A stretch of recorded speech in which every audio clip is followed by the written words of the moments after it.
میں آج ساری قوم کو یہ کہنا چاہتا ہوں کہ یہ جو لفظ استعمال کیا جا رہا ہے سوشل ڈسٹنسنگ، یہ بہت ضروری ہے۔ اس سے بچنے کے لیے عوام کو اس طرح کا سیلف ڈسپلن اپنے آپ کو اوپر دکھانا پڑے گا جو ہمیں اس مشکل مرحلے سے نکالے گا۔ ایک اسٹریٹجی ہے جو کہ سندھ حکومت نے کراچی میں لاک ڈاؤن کر دیا ہے، دوسری ہماری اسٹریٹجی ہے۔ اصل میں اس میں اتنا زیادہ فرق نہیں ہے۔ لاک ڈاؤن کا مطلب کیا ہے، لاک ڈاؤن کیا ہونا چاہیے؟ ہم یہ سمجھتے ہیں کہ اس وقت جو بھی جدھر بھی لوگ جمع ہو سکتے ہیں لوگوں کو جمع نہیں ہونا چاہیے۔ مثلا کرکٹ میچز ختم کر دیے، سکولز، یونیورسٹیز، سنیماز، اور کہیں بھی جدھر بھی کوئی اجتماع ہو وہ ہونا نہیں چاہیے، کیونکہ ہمیں پتہ ہے کہ وائرس پھیلتی کیسے ہے۔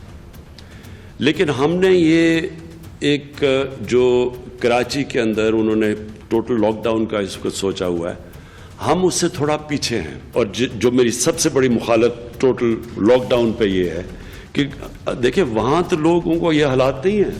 یہ ہمارا چھابڑی والا جو بیچارہ بیچ کے جا کے گھر اس نے کھانا بچوں کو پالنا ہے، وہ سب سے زیادہ رسک پہ ہیں۔ سو اس لیے ہم یہ چاہتے ہیں، میں ابھی دیکھ رہا ہوں، لیکن ہم ایک بڑے پیمانے پہ ایک یہ سارا جو نچلے طبقے کے لیے احساس پروگرام کے اندر ہم پوری کوشش کریں گے کہ ہم یہ کسی طرح یہ جو سیفٹی نیٹ نچلے طبقے کے لیے، اور اس لیے میں سمجھتا ہوں کہ ٹوٹل لاک ڈاؤن سے کنسٹرکشن نہ متاثر ہو، بیکاز کنسٹرکشن ایک چیز ہے کہ اگر وہ چل پڑی، کیونکہ اس میں تو کوئی لوگ جمع نہیں ہوتے، اس میں تو اور طرح کا اس سے یہ ہوگا کہ کم از کم لوگوں کو روزگار ملتا جائے گا، جو کہ ہمارے پاس کیپیسٹی پرووائڈ کرنے کی جو نہیں ہوگی۔